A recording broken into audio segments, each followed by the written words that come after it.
What's going on, y'all? My name is Rod, and this is episode 4 of the $1 Million Business Challenge. So, last episode, I had some homework.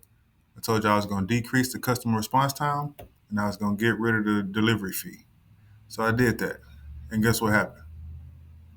We made some money! Hit the streets and live. Got some crack in the corner and I did what I did. The neighbors, they don't like me. I got J's at the door. Told my grandma I don't need a bed. I'm sleeping on the floor. Got my tool in my blow. They're my two main hoes. Me and all my walls stick together like the Zoes. Southside say who got the yay for the love. And I keep birds with me like I'm straight out Holly Grove. All right, that's enough of that. We got to make sure we celebrate our wins. It's important. But now, it's time to go over the customer interaction that made all this possible. So, look at Facebook Marketplace. My boy Lawrence came through. He said, "Good morning. Is this still available?" So we came back right away. Said, "Good morning. When is your event?" "Wednesday night." "Okay. Wednesday works. I have inventory available. Where will your event be?" "I need 20 chairs and it'll be near 610 in Cutler."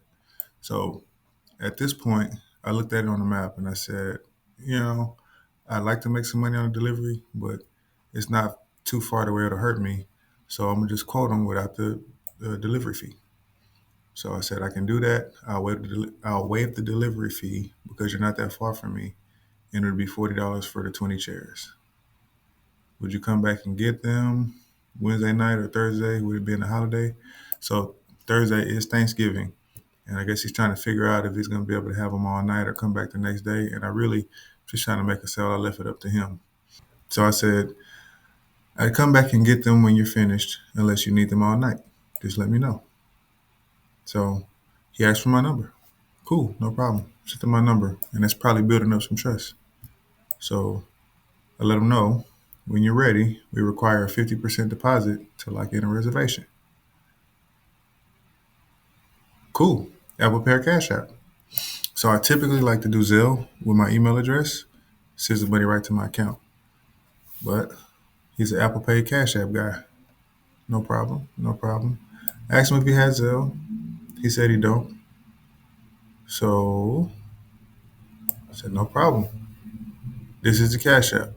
So I don't want to make a habit of using the Cash App because I don't have a Cash App account myself. I just send him my wife's Cash App. But he said, okay. 1 second, he's driving. And then from there, he started texting me on my cell phone, and he sent the money. I confirmed receipt of the money, and then we discussed the details and the particulars. He sent me the address, and I let him know we'll be pulling up around 6 o'clock to drop off the chairs. He told me he'll be done around midnight, so he said I could pick him up anytime between 11:30 and midnight. And yeah. All right, let's do our bookkeeping for this transaction. Pull up our spreadsheet on 11/24/2025.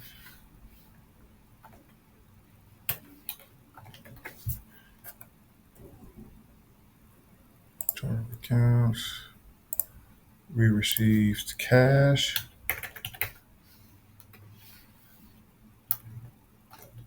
That's formula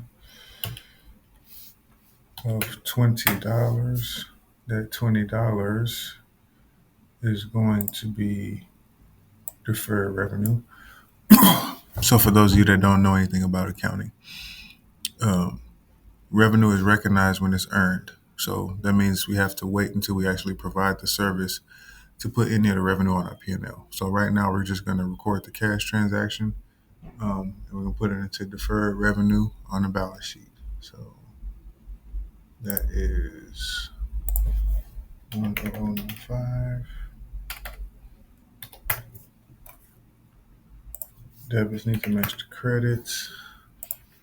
I'm going to call this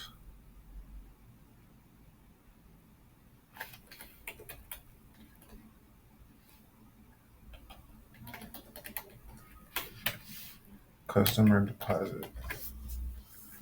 So P&L is still zero revenue until tomorrow, zero expenses, so zero profit. The balance sheet is now $452 in assets, $452 in liabilities. So our net worth is zero. All right, that's it. I'm going to try to get some footage of me dropping off the chairs. But other than that, I'll let y'all know how the delivery goes and how the transaction works out. And other than that, I'll catch y'all on the next one. Peace.